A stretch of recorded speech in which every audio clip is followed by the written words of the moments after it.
Господа літургісти, має слово. Слава Иисус Христос.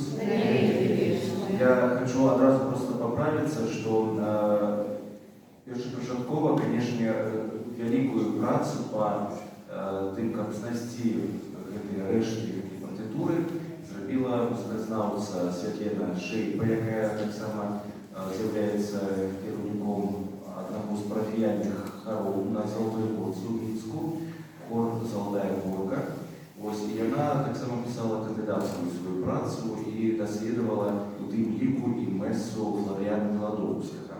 Ну, я у дадзеным выпадку, як кампазітар, як музыкант, зрабіў такую, можна сказаць, дапамогу ёй менавіта у апрацаванні гэтага музычнага матэрыялу. Бо партытура гэтай месы захоўвалася у таварыстве Станіслава Ванюшкі, гэта ў Варшаве, зараз знаходзіцца у цэнтры, там, у старым горадзе.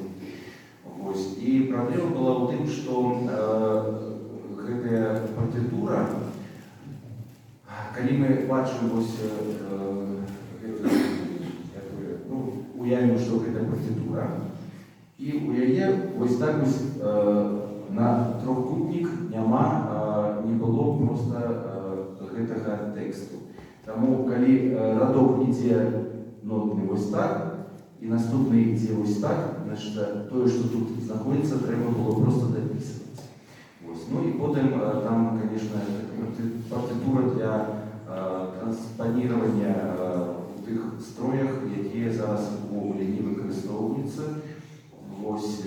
Напрыклад, не ведаю, там моторная у строі мі, напрыклад, зараз звычайна там F, УФА.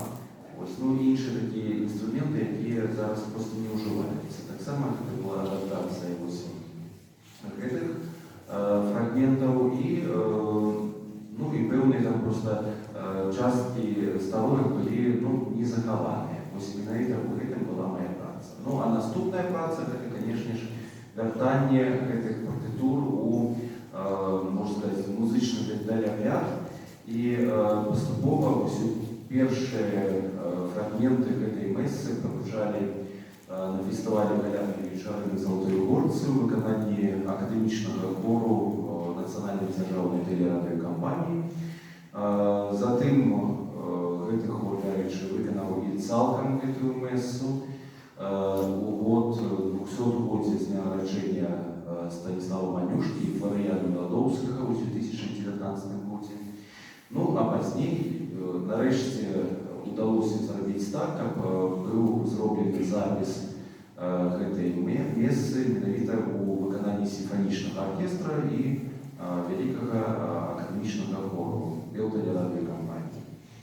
Ну і зараз я вельмі ўсцешаны, што хор Верум Кантус таксама спрычыніўся да выканання гэтай цудоўнай музыкі, гэтай месы, бо сапраўды вельмі вартая, вельмі годная музыка, якая вартая таго, каб менавіта не быць аднойчы толькі ў жыцці выкананым падчас інаўгурацыі таварыства Святой Цэцыліі ў Вільні.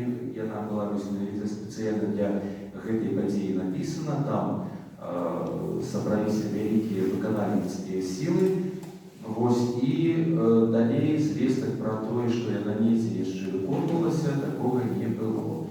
Бо сапраўды ў касцёле сабраць такую пэўную вялікую колькасць выканаўцаў, і аркестр, і хор, і гэта вельмі складана. Вы самі ведаеце, я ведаю, што нават зараз ёсць праблема знайсці арганіста, а тут трэба знайсці цэлы аркестр і хор.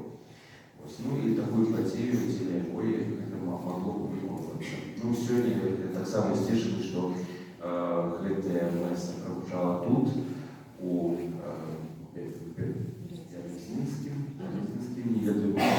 Березінскім, так. Ну і пані Яніна таксама, я думаю, яшчэ будзе выконваць, бо існуюць версіі і польская версія, бо Сыраков напісаў першапачаткова гэта на польскай мове, а Юлія Шыцько, яна зрабіла переклад на білоруську мову. Тому думаю, що хор Кантус зможе виконуватися як у Білорусі на білоруській мові, так і під час своїх шматлітніх турне по Польщі, на польській мові у оригіналі Владислава Сарапові. Ну що ж, дякую всім.